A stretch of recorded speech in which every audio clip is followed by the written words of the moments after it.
Good morning, ladies and gentlemen. Welcome to Reimagining Westchester. I'm Dr. Marsha Gordon. I'm the president and CEO of the Business Council of Westchester. We're so pleased to have close to 200 participants here today from all over our region. If you don't know the Business Council of Westchester, for some reason, we are Westchester County's largest business and professional membership organization, dedicated to economic development and advocacy and business growth, and we welcome you here. Today, we'll explore opportunities in e-commerce, distribution, cannabis, health, biotech, real estate, and other growing sectors. As the business hub of the Hudson Valley, Westchester County is poised to gain tremendous market share in these verticals. So the question is, can our infrastructure support it? Our panel of experts will share with us where the opportunities are and how business professionals can capitalize on these sectors and what this means for Westchester County. We are proud to host today's event with Fordham University's Real Estate Institute and have with us Dr. Anthony Davidson, Dean of Fordham's School of Professional and Continuing Studies. Thank you, Dr. Davidson. And Robert Morgenstern, the director of Fordham University Real Estate Institute at Lincoln Center. The Fordham Real Estate Institute offers a Master of Science in Real Estate, a Master of Science in Real Estate Development, a Master of Science in Construction Management, a Bachelor of Science in Real Estate, and a comprehensive array of advanced certificates in real estate and construction at its campuses at Lincoln Center, London, and online. The programs are developed and taught by leading industry practitioners and are centered around imparting real-world professional skill sets. The Real Estate Institute is part of Fordham's School of Professional and Continuing Studies. This is an outstanding our region's outstanding educational opportunity for those of you who want to continue learning and continue your education. Please contact Fordham University's Real Estate Institute, and I'm going to ask the team there to put that information in the chat box as well. We also thank Wells Fargo and Executive Vice President Lou Gallo for sponsoring today's events. I'm going to turn it over to Lou Gallo to say a few words. Lou? Good morning, Marsha, and thank you for having Wells Fargo as a lead sponsor for today's exciting event. My name is Lou Gallo, as Marsha mentioned, and I am the Wells Fargo commercial banking market leader for the Hudson Valley and the Bronx market. As you may know, Wells Fargo is one of the largest commercial real estate lenders in the U.S., serving all asset classes, including industrial, multifamily apartment buildings, office, and retail.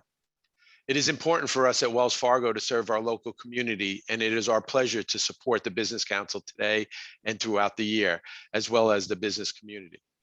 Being one of the largest commercial real estate lenders in the U.S., it allows our team to follow our borrowers across the U.S. and expand their real estate portfolio, as well as finding the right place at the bank if it is not in our commercial real estate group.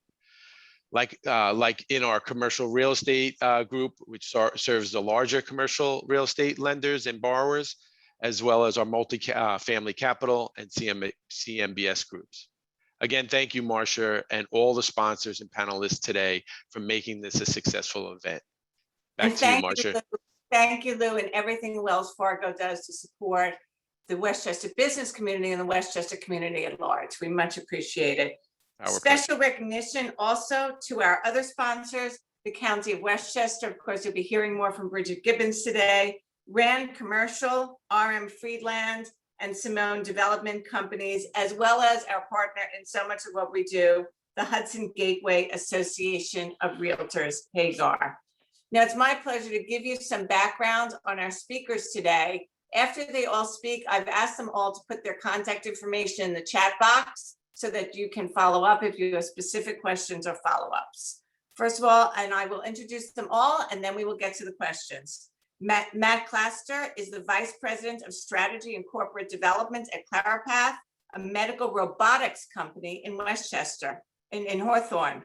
Matt is responsible for all aspects of capital raising, financial planning, and relationships with third parties. Claripath is creating a robotic device called Section Star that acts as the eye, hand, and brain of a traditional lab technician to provide better quality biopsy slides, faster turnaround time, and lower costs for laboratories. Thank you, Matt. Bridget Gibbons serves as Westchester County's Director of Economic Development. In this role, she is focused on attracting and retaining business and talent in Westchester. Since the pandemic started, Bridget has focused on providing critical funding, infrastructure, information, and crisis advisory programs to help our businesses recover and become more resilient. Bridget, thank you for the great work you do. Guy Liebler is president of Simone Health Development, part of Simone Development Companies of the Bronx. Simone designs, builds, finances, and manages successful medical office and healthcare facilities for some of the New York metro area's largest and most prestigious hospitals and medical practices. Guy has 40 years of experience in real estate, beginning his career at Schulman Realty Group in 1978, and later becoming president and CEO, among many other positions here in Westchester. He is our healthcare expert. Thank you, Guy.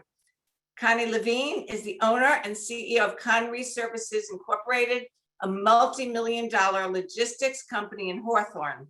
Conrie supports the wholesale trade with warehousing, fulfillment, and truckload transportation. Conrie's customers range from printing and publishing to home decor, gifts, and tea. I've had the opportunity to listen to Connie. This is although her company is not new, this is a fairly new sector for Westchester. We have so much to learn from you, Connie. Thank you. Serge Retta works in the development division of Cedar Realty Trust, a publicly traded REIT. He has extensive experience in the real estate industry, ranging from design and construction to finance and technology, and has expertise in investment strategy and analytics. Serge is an adjunct professor at the Fordham Real Estate Institute and chair of its real estate development curriculum committee. Serge, welcome. We're happy to have you here. Justin Singer is a partner at Feuerstein Kulik LLP. Justin in New York City and in Westchester. Justin advises clients in the cannabis space on accretive corporate expansion opportunities and helps them successfully manage the application process in highly competitive, limited license jurisdictions nationwide. Justin also has experience in high stakes Chapter 11 and international insolvency cases. As we all know, cannabis development is a brand new sector that's starting in New York, and we're very, very interested in what you have to say, Justin. And Andrew Weiss is Executive Vice President of RPW Group in Rybrook, a premier owner of commercial property in the New York tri-state area. Andrew directs the firm's real estate investment and leasing activities and is actively involved in sourcing new opportunities and leading the execution of business plans. We at the Business Council of Westchester are so privileged to be in one of RPW's we think the best building at 800 Westchester Avenue. So welcome, Andrew. Thank you all for joining us. And again, as I said, perhaps we'll have some time for questions, but in case anyone wants to follow up, the speakers will put their contact information in the chat box. So Bridget Gibbons, let's start with you. As the catalyst for economic growth and vitality, you and your team have been on the front lines of helping businesses recover during the pandemic. Talk about the resiliency of Westchester's business community and why the county is well positioned for growth in myriad sectors. Bridget, can you unmute?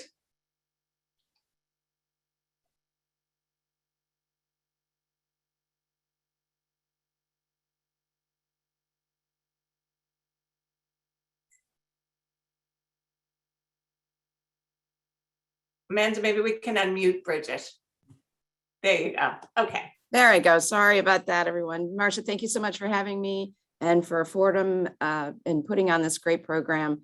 At the start of the pandemic, County Executive Latimer challenged us to develop innovative solutions to help our businesses recover and become more resilient. As a result of that, we implemented a $14 million grant program and awarded nearly 300 businesses grants of up to $42,000. We recently conducted a study on the economic impact of those grants, and we found that the program resulted in $7 million of earnings preserved and $11 million in-county spending.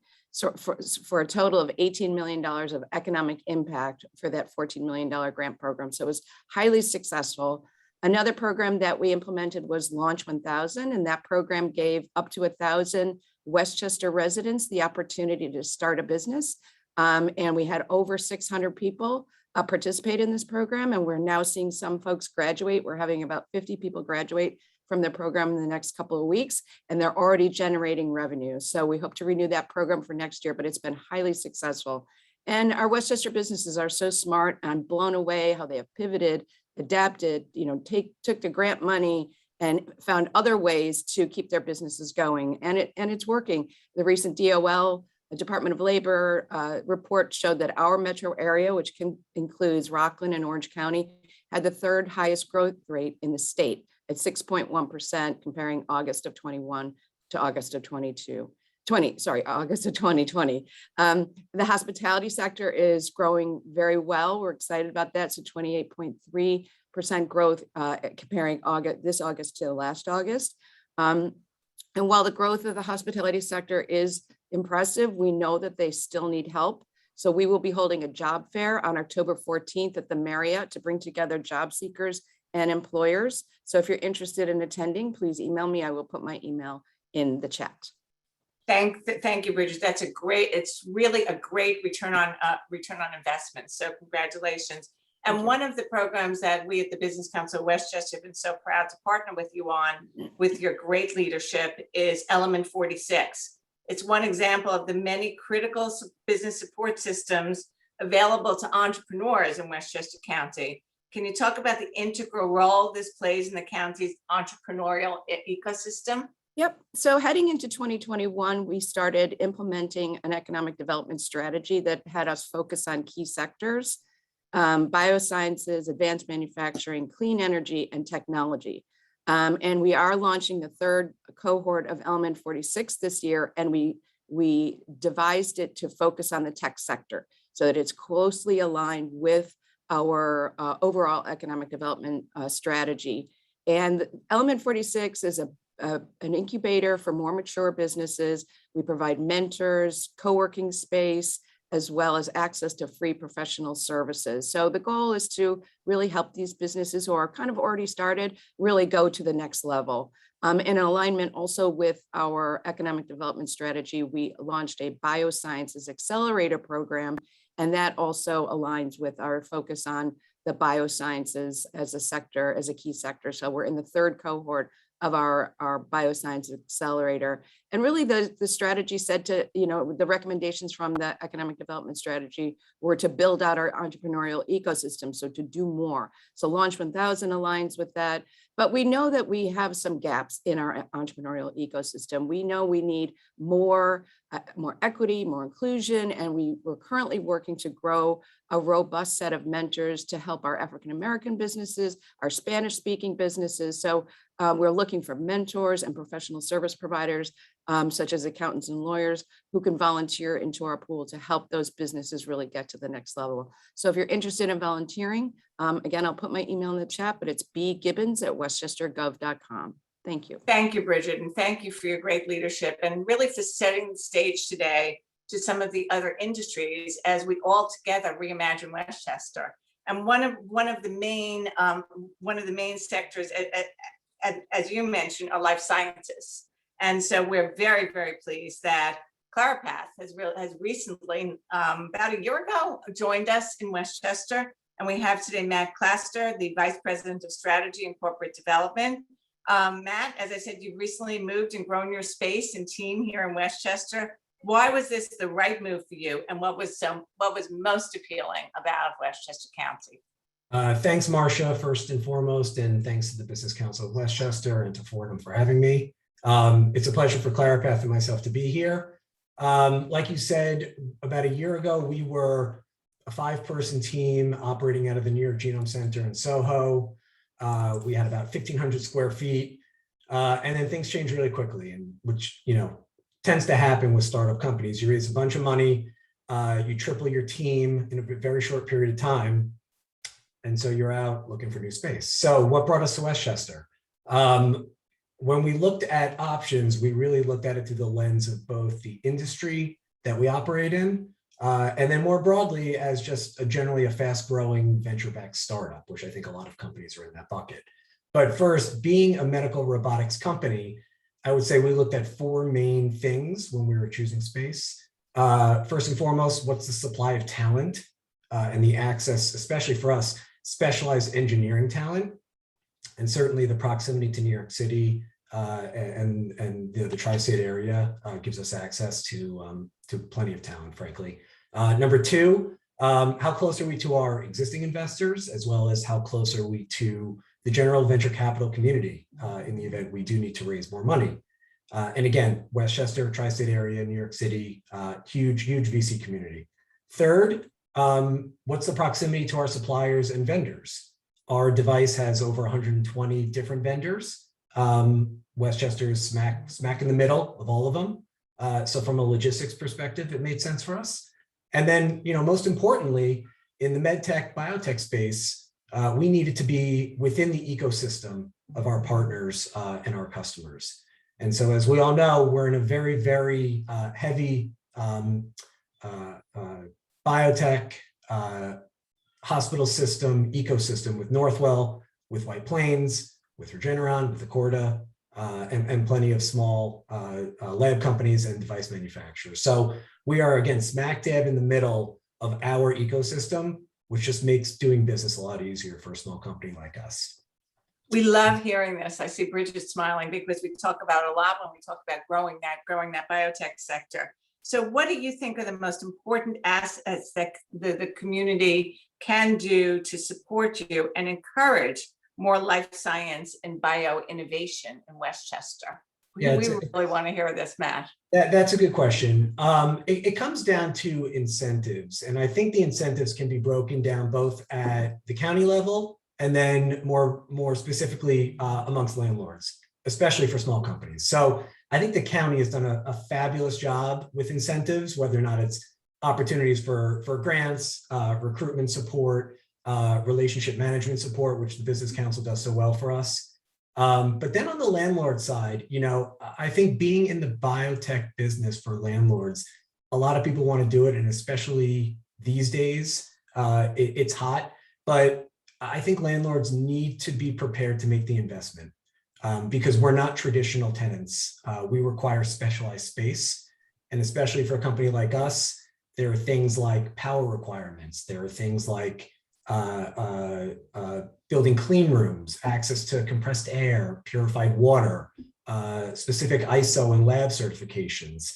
These are things that, unless a landlord has experience in helping to build out, it's a big endeavor. And so if they want to attract the companies, they got to put in the investment to help make it happen.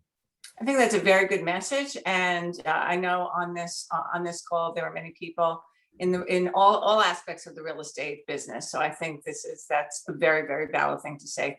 Thank you, Matt. We are with you as you continue to grow your business here in Westchester. And thank you so much. We know as we reimagine Westchester and we imagine, frankly, as we reimagine the American economy, e-commerce, it has been here before the pandemic and certainly even more.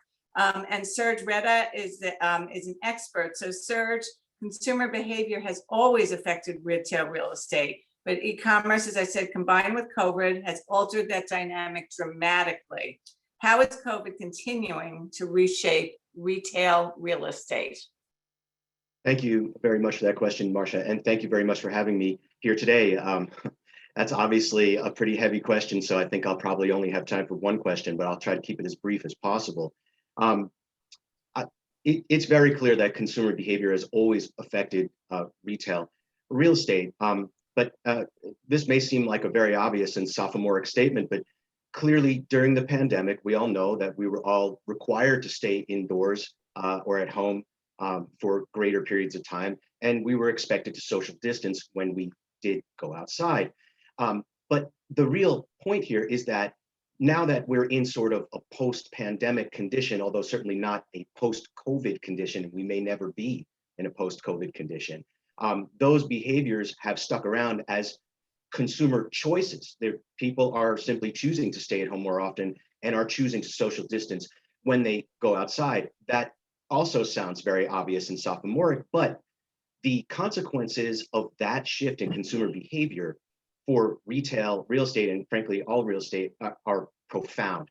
So there's two ideas that I'd kind of like to put out there in order to answer the question of how can Westchester County adapt and take advantage of the shifts in consumer behavior and grow from it. The first idea is something we've all heard of, which is omnichannel. We've certainly all heard of it, but omnichanneling is when a retailer combines in-store sales channel and online sales channel, an e-commerce sales channel, and then provides its customers with ways of picking up or having products delivered and all the different permutations of that condition. Retailers before the pandemic were enjoying a competitive advantage by adopting an omni-channeling strategy. But post-pandemic, and now that we're in this kind of different consumer behavior pattern, people are simply buying products through the e-commerce channel more. Now, what that's really doing, the sort of upshot of that, is that retailers now are sort of having to choose omni-channeling as a cost of doing business, rather than it being a competitive advantage as it was before. Now, with regard to the real estate itself, what omni-channeling is doing is making industrial real estate function a little bit more like retail real estate. It's kind of blurring the retail and industrial sectors together in ways that they really weren't blurred before. Prior to the pandemic and certainly well into the past, retail real estate was kind of seen as one thing, industrial real estate was seen as another. These days, and especially because of COVID and changes in consumer behavior, those two sectors are blurring a little bit. So that's kind of like the first idea. The second idea is a little bit more mundane, but it has to do really with the reality of Westchester County. Westchester County is a heavily automobile-dominated market, and because of that, we have many shopping centers, outdoor open-air shopping centers in Westchester County, just like we have in many suburbs across the United States. But now that consumers are sort of, certainly during the pandemic, but now they're choosing to not go into stores as much as they have before, even though we are going into stores a lot more than we did during the pandemic. What that caused is a profound sort of mundane reality, which is that in many, almost all of these retail shopping centers, the stores that have drive-through lanes where customers can drive their car up and pick up their goods through a drive-up window, as opposed to parking their car in a static parking spot and going into a store in the shopping center, the drive-through lanes and the drive aisles of the shopping center are overcrowded. The shopping centers simply were not designed for that kind of volume of drive-through traffic. It was never anticipated that it would have that much volume. And that's really caused by this kind of shift in consumer behavior that is persisting, or that seems to be persisting now that we're able to go into stores. People are simply choosing to go to drive-throughs more than they haven't. But really, one of the key points of that is that the static parking spaces that were originally designed into the shopping centers, many of them have now simply become obsolete. And if this consumer behavior pattern persists, some of those or many of those static parking spaces may just become permanently useless. And so that's kind of the second idea that I wanted to talk about. But putting those two ideas together is really my aim is really to answer the question of how can Westchester County's infrastructure adapt to these changing patterns in consumer behavior. While many people think of infrastructure as physical infrastructure like roads and utilities, et cetera, which it is, I'd like to focus on a slightly different part of the infrastructure universe, and that's Westchester's regulatory infrastructure, specifically with regard to zoning regulations. So back to the point of omni-channeling, now that retailers are having to sort of adopt and adapt to an omni-channeling world where e-commerce is increasing dramatically, the zoning regulations in most municipalities simply do not allow for multiple uses on one zoning lot, which makes it hard to combine retail and industrial in the same zoning lot. But for retailers to really succeed with an omni-channeling strategy, retail and industrial really should be as close together as possible. And in some cases, some property owners and retailers are experimenting or trying to experiment with retail and industrial being within the same building itself, and in some cases right next door to each other, essentially the same space. But what that's going to mean is, or what that means is that the municipalities of Westchester County are going to have to take a hard look at their use regulations and find ways to be more flexible to allow omni-channeling to occur. That will help retailers stay in business longer and enable them to better serve their customers, which are the consumers of Westchester County and beyond. Serge, no matter, I'm going to ask you to just wrap up, because we could spend the entire hour listening to you. You're so interesting. Certainly. So, and you know, one of the BCW's legislative priorities has always been zoning to allow adaptive reuse. So we thank you for bringing this up, and we're definitely going to come back. But let's leave some time at the end for questions, because I think there are going to be questions for you. So. Thank you. Okay, do you want to just wrap up, or you're okay? You wrapped it up for me.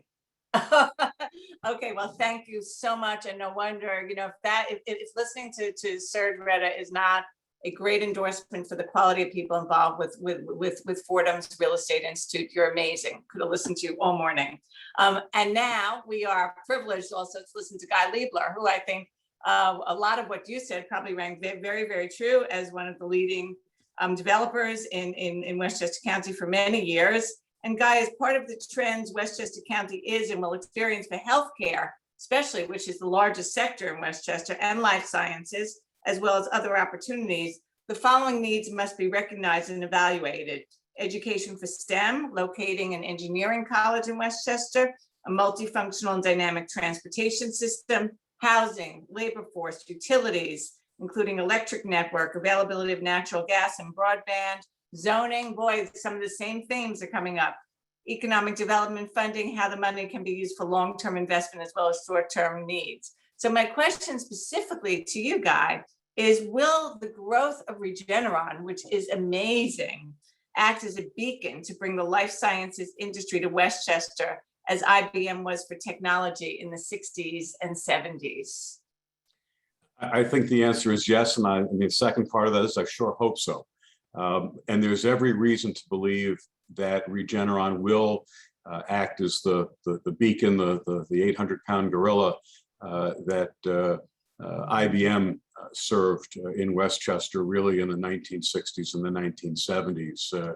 I think we will see talent and leadership being brought into Regeneron, and then we will see that talent being spun out of Regeneron. So I think it will come in two different pieces. You'll see just companies that are going to spin out of Regeneron, like Matt, just a company that has a small business that spins out and will become its own 200-pound gorilla a few years later. And then, of course, Regeneron will be that company and instigator to bring other companies to Westchester, because everybody wants to collaborate and work together. And I do, just to add to a bit of what Serge did say, and he's right, we need government at all levels, county and municipal, to understand what is happening in the world. And I believe we are seeing it. Over the last few years, we've worked in Mount Pleasant, in Harrison, in Greenburgh, in Yonkers, in New Rochelle, and we have found a great understanding today of what the needs are and how all these different channels should work together. And I think that Westchester is poised and is putting together many of the ingredients to make this work. And I know that the county is looking at how best to use all of this money that's about to arrive on our shores, to use it wisely over, as investment. I know some of it has to be given out for short-term needs, and that's always understandable, but we have a lot of investing to do in the county, which frankly, the county didn't do 20 and 30 years ago, and we paid for our sins.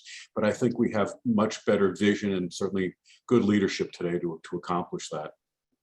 Great, and I want to really commend Bridget Gibbons and County Executive Latimer for the outreach that the county has done to get great ideas. We at the Business Council of Westchester submitted a 19-sector report and suggestions from our members, and I know others have as well. So we're very, very enthused about this. And certainly, Guy, you are the guru of the healthcare sector in Westchester, and Simone's development is, how will the healthcare sector continue to evolve in Westchester over the next decade? Well, I think a couple of things. One, we've all have been through and continuing to live with COVID-19.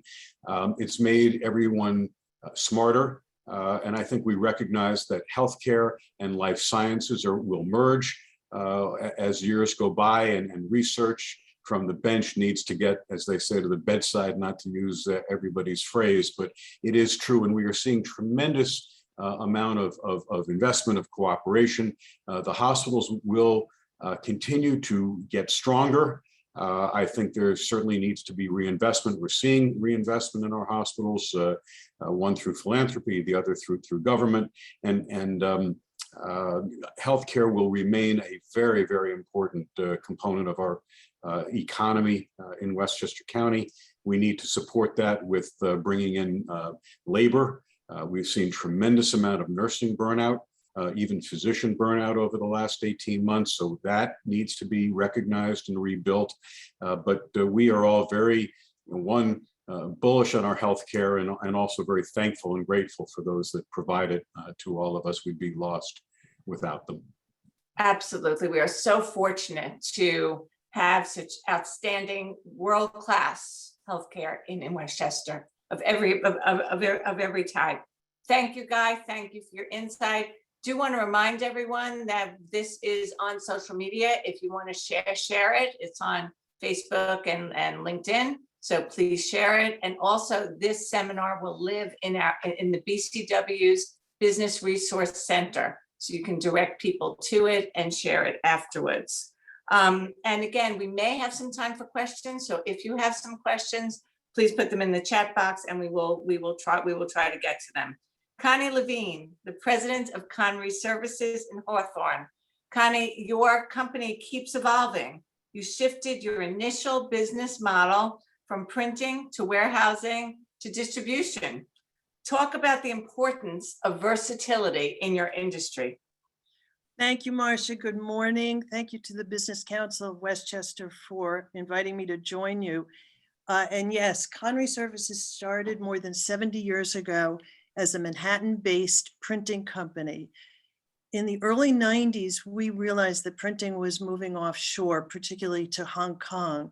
Of course, we could not compete with Hong Kong's labor rates or their real estate rates. At the same time, a number of our customers were asking us to hold and store the overruns from their promotional printing jobs and then distribute them to their customers or their district offices. I saw the opportunity in providing fulfillment services to businesses that, for a variety of reasons, weren't interested in directly managing their inventory and shipping, which was the start of our fulfillment piece of the business. It was a natural extension for us to add a trucking division to support our distribution customers in their container port drayage and order deliveries. We put together a fleet of tractor trailers, chassis, reefers, flatbeds, straight trucks, vans, and a couple of my personal broken down cars, and provided an interim service as well. Many of our customers use our warehouses as their waste stations. We transload their imports from the containers to trailer for last mile, or in many cases, last 100 miles, last 200 miles. And then we can return their containers to the ports and keep them out of demurrage, which is a huge expense for a lot of customers because that's what the ports charge you if your container is late. It's not something you want to get involved with. So the business is now fully integrated for our customers from port receipt to outbound shipment. And looking back, it does seem like a dramatic evolution. At the time, it was one step at a time that made sense as we move forward. That's it, and we love seeing that growth, and that's why you're a successful business, because even before pivot was a word that we all use every other minute, you did it, and you did it to grow your business and to keep to keep moving forward and to keep. How many employees do you have, Connie? We have a little under 70 now. In the early days, back to what Matt was saying, in the early days, it was about 5 or 6. Amazing. So it's great to see that too, which was actually going to take me to the next question, Marcia. If I can jump I was going to ask, which because in why 2007, I know Connie relocated within Westchester County. So what are the advantages of maintaining a business such as Conrie Services here in Westchester? Well, and a number of speakers have touched on it. First, Westchester County is a very beautiful place to work. And Thank you. there's a holistic component to a nice environment for people. The great strength, I think, of Westchester County, though, is its labor pool. Matt touched on it a little bit, as did Guy. Westchester has a highly qualified, skilled, and hourly labor pool, which I attribute to the quality of the county's educational systems, both at the high school level and at the university college level, all of which are domiciled in Westchester. They turn out people who are competent, and that competency has allowed us to grow significantly, but also allowed us to add to the complexity of our systems and the way we manage our business. And as I say, that's both at the staff level, the administration level, as well as our hourly employees. And it really has helped the company to grow significantly. In addition, I happen to be a big fan of the Beeline bus system. Unlike many suburban communities, even outside of Westchester, they don't have buses that can bring the hourly employees to their jobs. As a result of the Beeline bus system and the fact that it's so widespread, it's so accessible, your labor pool at the hourly level is increased dramatically. It's very important for our business. It also leads me to sort of an adjunct quality of Westchester is the quality of the roads in Westchester. I don't know how many of you have worked in Manhattan, how many have worked in Long Island, how many have worked in New Jersey. It's a crapshoot whether you're going to get to the office that day. In Westchester, you're rarely tied up in traffic jams. You are rarely tied up in impassable roads. Once in a while we have a snowstorm or a rainstorm and it gets dicey, but our staff is able to get to work and work a full shift rather than sitting in a car, rather than sitting in a bus that goes nowhere, losing serious wages. I can't tell you how many times I've sat on the GW and thought about my cost per hour of sitting there and wanting to send a bill to New York State. We don't have that problem in Westchester. And it goes back to, we were talking about infrastructure. We can always make it better. We can always make it faster. The Beeline can be better. We can improve all of these things, but it basically creates a quality of being able to work in Westchester that you don't find in other areas, even in the rest of the tri-state. So again, it was a very good decision for me to become a 3PL, very good decision to stay a Westchester-based business.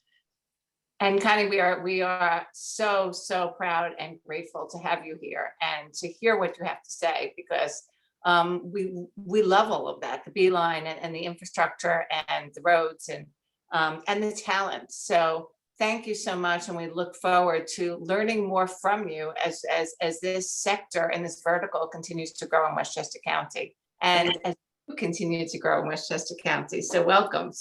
Welcome to the BCW panel.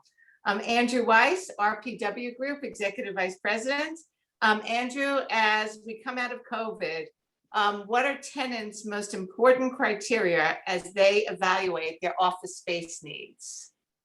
Thanks, Marcia, and thanks, Fordham. And Marcia, I just want to commend you and your team for all your great work during COVID. I know us at RPW Group always looked out for your emails. You guys were always at the forefront. So we appreciate your efforts. Thank you. So I think I just want to quickly touch on what was happening in Westchester prior to COVID and what I think has accelerated now going forward, which is we've seen through county government and local municipalities embracing more diversified uses. So we saw Wegmans open, we've seen Lifetime Fitness open, we see the growth of Regeneron, many of the medical hospital systems, and lately tremendous growth in the residential development arena. And I think that's been incredibly positive for the greater Westchester economy and certainly for real estate. And as we move forward, I think as importantly, we've seen a great influx of new families into the county. The single family home market has been incredibly red hot. So you have young families coming to Westchester, and a lot of these folks are looking to potentially to work closer to home, and they're folks that companies are looking to hire. So I think first and foremost, companies are looking to retain and hire good talent and also get their folks back in the office.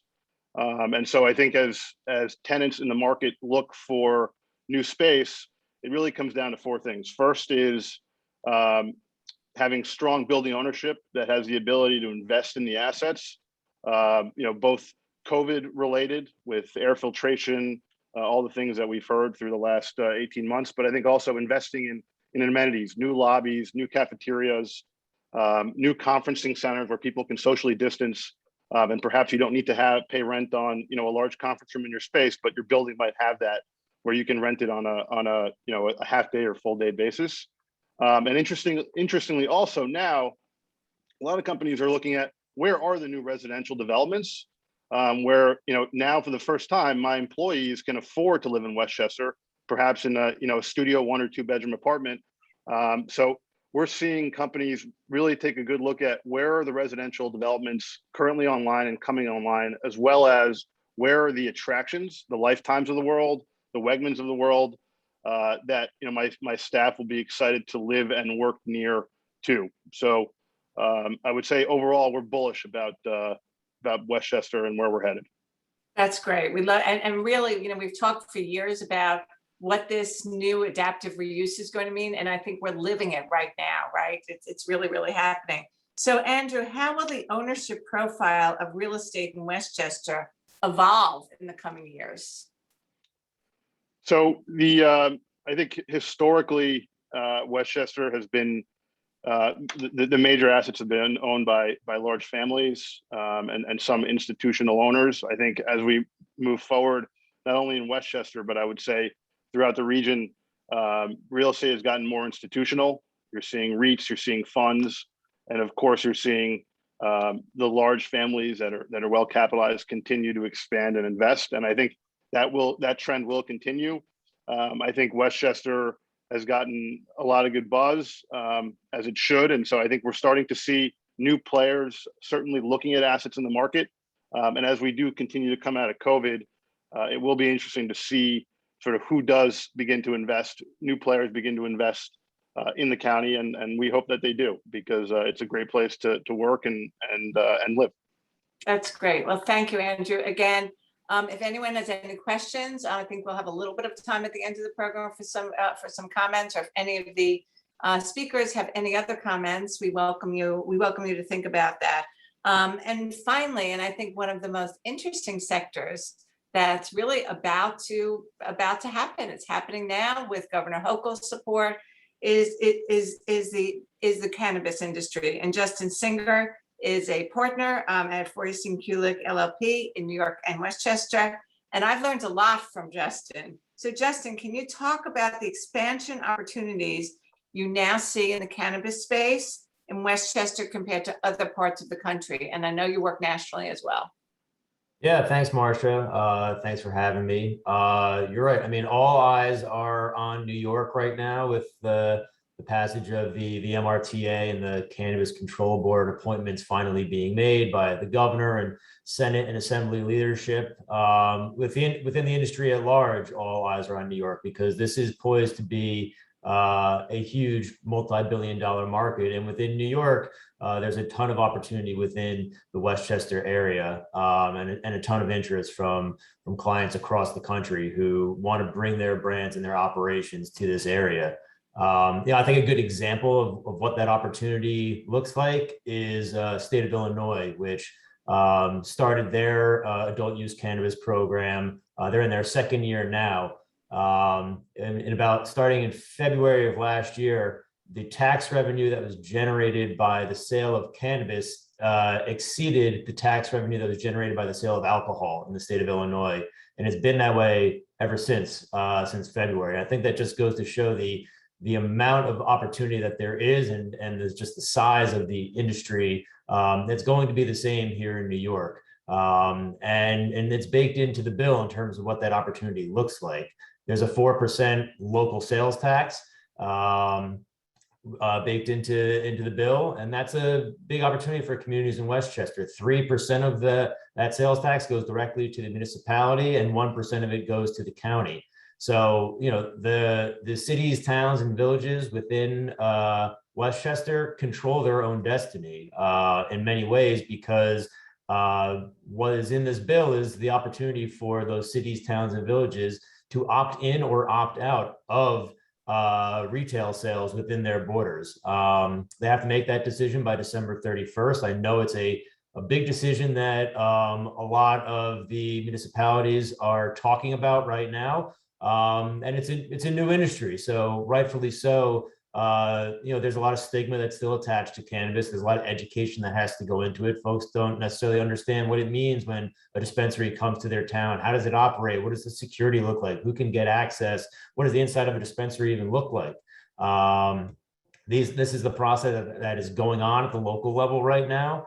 A lot of the municipalities are waiting on the regulations, which hopefully we will see in the next month or so to make a more informed decision as to what are they opting in or out of. The one thing that we've been cautioning a lot of the municipalities that we speak to with respect to this issue is you can opt in and still control your own destiny because every municipality can still implement its own zoning ordinance with respect to time, place, and manner for where a dispensary can locate within that municipality. And then also, in order for anybody to get a license to operate within your borders, they have to get a letter of support from that municipality. So there is still that opportunity for you can opt in to sort of preserve that optionality for yourself, and then meet with the folks that come and say that they're interested and put them through their paces and make sure that they're good operators that you would want to see. And if you aren't supportive of them, you don't have to give them a letter of support, and they won't wind up winning an application or a license at the state level. So there's that natural process. There's a sort of a knee-jerk reaction sometimes with municipalities to say, look, this is all brand new. There's some amount of NIMBYism. Let's wait to see how this plays out for others. And the knee-jerk reaction is to opt out. I would just caution there's different approaches that municipalities can take that is a bit more measured, like I mentioned, opting in and then crafting a careful zoning ordinance and doing your due diligence with respect to who's looking to come into your borders and operate. And that's a good way that you can still control your own destiny and take advantage of that opportunity. The other thing I would mention is that, on the real estate side, there's a huge opportunity here where cannabis has been a lifeline for many retail landlords who are already feeling squeezed by the retail apocalypse and COVID. And retail sites that may have been sitting empty or underperforming, if zoned for cannabis, suddenly become highly desirable and shoot up in value. And we've seen this across the country, and it's certainly playing out here in New York as well, and can play out in Westchester. There's also on the non-retail side, on the cultivation and manufacturing side, there's a huge economic development and workforce development opportunity. Companies are actively hunting greenfield properties or existing facilities where they can build out 50 to 100,000 plus square foot facilities for their cultivation and manufacturing sites. That typical facility usually translates somewhere to a $20 to $30 million investment.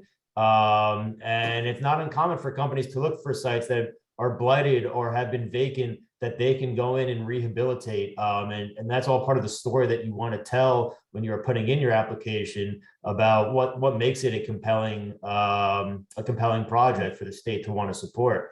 These facilities usually support 50 to 100 jobs within the local community. And oftentimes they can become the largest employer within that community. So there's a huge opportunity baked into this bill for Westchester and the municipalities within Westchester. And so all eyes are going to be on that discussion over the next weeks and months as we see who's going to opt in and who's going to opt out and what the landscape is going to look like. Justin, it's fascinating, absolutely fascinating. There's one question here. For the many municipalities can opt in, and now Justin seems to be doing the opting, that opting in creates more options. Is that correct? Can you just comment on that? Yeah, look, I mean, if you so the way that the bill is set up, every municipality, every city, town, village has until the end of the year to decide whether or not they want to opt in or they opt out. If they don't opt out, they are deemed to have opted in, and then they are sort of frozen in time for a period of 5 years, which is what sort of puts the fear in some of the municipalities that says, well, we don't want to be in this position of being deemed to have opted in, and then we're sort of stuck here for 5 years and we don't know what the regulations are going to look like or how the marketplace is going to play out. But what I was talking about with respect to the optionality is you can opt in, and every municipality has the ability to implement a zoning ordinance with respect to time, place, and manner. So you can have a very, determine which areas of your municipality you want to see a dispensary operate, and it can be as small or as wide as the town or city wants, and even within that, there's like I said, the letter of support, right, which is sort of the key to the application process. Anybody that is applying for a license, as part of that application, they need to show that they have the support of the local community, and that's either through a resolution from the municipality or a letter of support from the leadership. And if they don't have that, they're not going to win a license. That's a sort of natural gatekeeping function that all of these municipalities have. Thank you, Justin. And I think that's one of the things. I know Dwayne Norris asked this question. What would you advise businesses who want to pursue a cannabis license to do between now and December 31st? And that seems to be one of the first things to do. Yeah, no question. Real estate and local support are the two biggest keys with respect to this industry. So you have to, and sometimes it's a little chicken or the egg, right? And we advise clients sometimes, if you have real estate that you've identified that you think would be great, that's great. Try to go ahead and lock it up. But at the same time, you have to have that conversation on the local level to make sure that that municipality is going to be supportive of a cannabis operation at that site. Sometimes the better tact is to, if you know that you want to locate in a particular area, go and start to have that conversation now. Make yourself known to the powers that be within that municipality. Take their temperature for what they're thinking in terms of where they want to see these businesses operate. And oftentimes they can be helpful in pointing you in the right direction so that you don't spin your wheels too much with a property that the town is ultimately going to say, thanks, but no thanks, we don't want it there.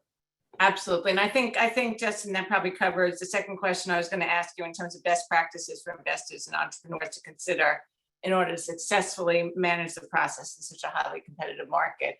Any other thing quickly, and then I'll just ask you to put your email in the chat box also as we wrap up, and have two other questions. Sure. Yeah. What I would say there, look, just like any other industry, due diligence is extremely important. There's an old adage in the wine industry, which I think applies to the cannabis industry, that if you want to make a small fortune in the wine business, start with a large fortune.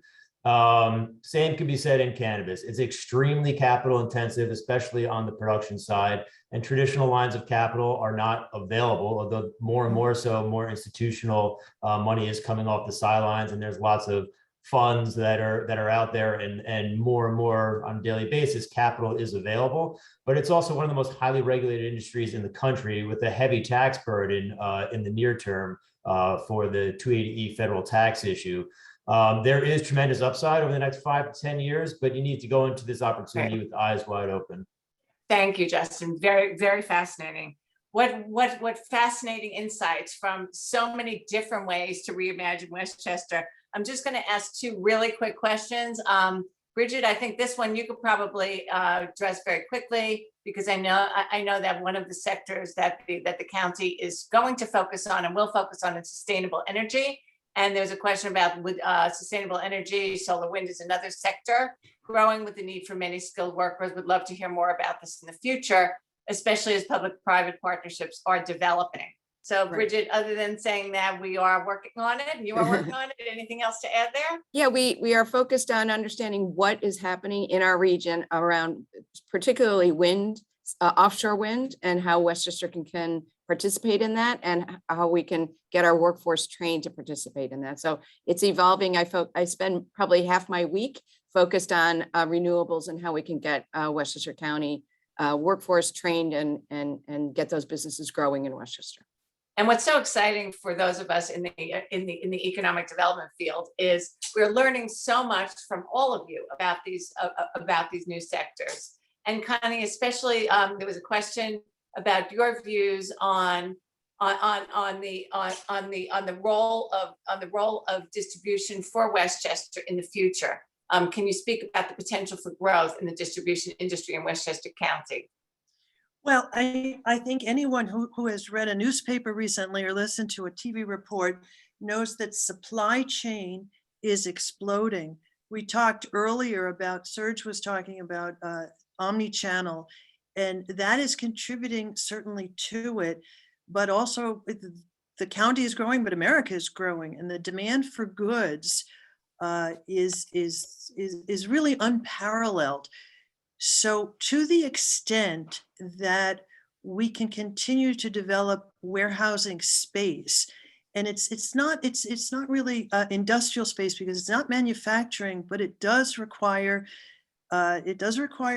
square footage. It requires high ceilings. It requires the power. You know, we've all talked about this, and it would take a commitment from landlords and from Westchester County and the zoning regulations. Now, you don't want to turn Westchester into a giant warehouse park, because that's not what we're looking for. But we do need some more flexibility so that the space is available. I think we have the labor. I think we have infrastructure. Space is an issue in Westchester, and it's important that we think about that, because this is perfect. County is perfectly poised. We are right next door to the ports of New York, New Jersey, which are the second largest ports in America after Long Beach, California.